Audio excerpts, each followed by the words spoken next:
Hi friends, ప్రగతి గురు. ఇప్పుడు మనము ఉల్లిపాయ పకోడా చేసుకోబోతున్నాము.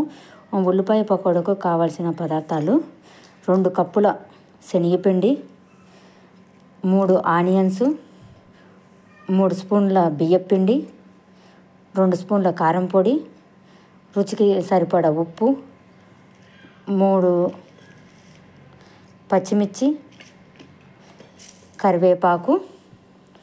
ఇప్పుడు ఉల్లిపాయలను సన్నగా నిలువుగా తరుక్కోవాలి.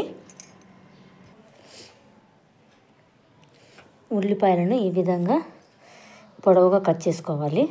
పచ్చిమిర్చిని ఉల్లిపాయ కట్ చేసుకున్నాం కదా. ఇప్పుడు ఈ ఉల్లిపాయ ముక్కలన్నీ శనగపిండిలోకి వేసుకుందాం. ఉల్లిపాయ పచ్చిమిర్చి వేసుకున్నాము. ఇప్పుడు వరిపిండి 3 స్పూన్స్ వరిపిండి,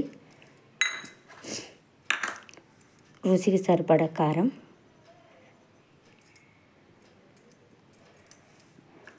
రుచికి సరిపడా ఉప్పు వేసుకొని అన్నీ మంచిగా కలుపుకోవాలి.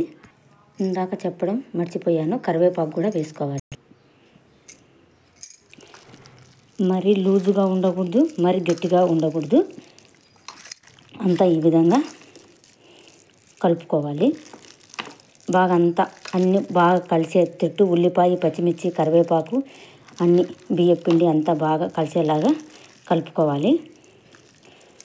మరీ గట్టిగా కాకుండా మరీ అణుక కాకుండా ఈ మాత్రం క్వాలిటీతో కలుపుకోవాలి. ఇప్పుడు గ్యాస్ మీద కడాయి పెట్టుకొని నూనె పోసుకోవాలి. ఇందాక జీలకర్ర వేయడం చెప్పడం మర్చిపోయాను. జీలకర్ర కూడా వేసుకుంటే కన్నా గ్యాస్ ఫామ్ అవ్వకోకుండా, శనగపిండి కదా, గ్యాస్ ఫామ్ అవ్వకుండా పంటి కింద జీలకర్ర పడుతుంటే ఇంకా తినడానికి మంచిగా అనిపిస్తుంది. అందుకని జీలకర్ర వేసుకొని ఇప్పుడు మంచిగా కలుపుకోవాలి. ఇప్పుడు గ్యాస్ మీద కడాయి పెట్టుకొని ఆయిల్ పోసుకున్నాము. ఇది బాగా వేడి అవ్వాలి. ఎంత వేడైతే అంత బాగా ఎర్రగా బాగా కాగుతాయి. ఇప్పుడు మనకు ఆయిల్ కాగింది అని తెలియాలంటే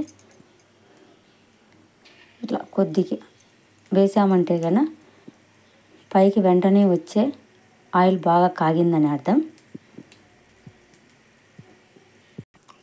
ఇప్పుడైతే మనకు ఆయిల్ బాగా కాగిందని అర్థమైంది కదా. ఇప్పుడు పిండిని నూనెలో వేసుకోవాలి.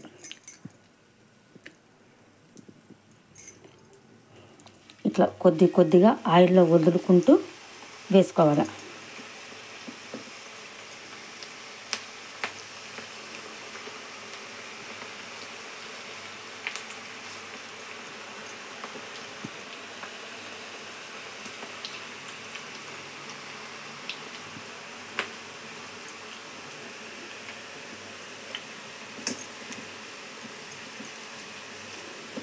ఇలా వేసుకొని పాటుకు తిప్పుకోవాలి.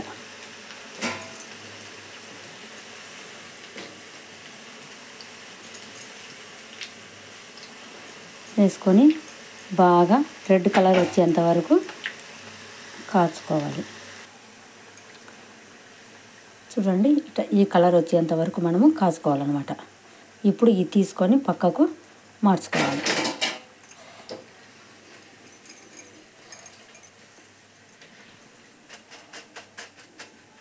తీసేసుకొని మళ్ళీ మిగతాటి వేసుకోవాలి. మిగిలిన పిండి మొత్తాన్ని కూడా ఇదే విధంగా వేసుకొని తీసుకోవాలన్నమాట. చూడండి, అన్నీ ఈ విధంగా చేసుకున్నాక ఇట్లా బరకల గంటితో తీసుకోవాలి. అన్నీ పక్కకు అన్నీ తీసేసుకున్నాక ఇంకా గ్యాస్ కట్టేయాలి. ఇంకా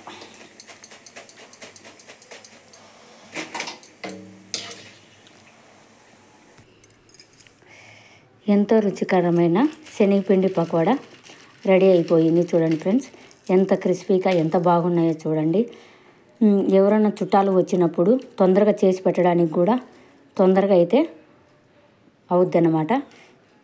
మీకు నచ్చినట్లయితే లైక్ చేయండి, షేర్ చేయండి, సబ్స్క్రైబ్ చేయండి.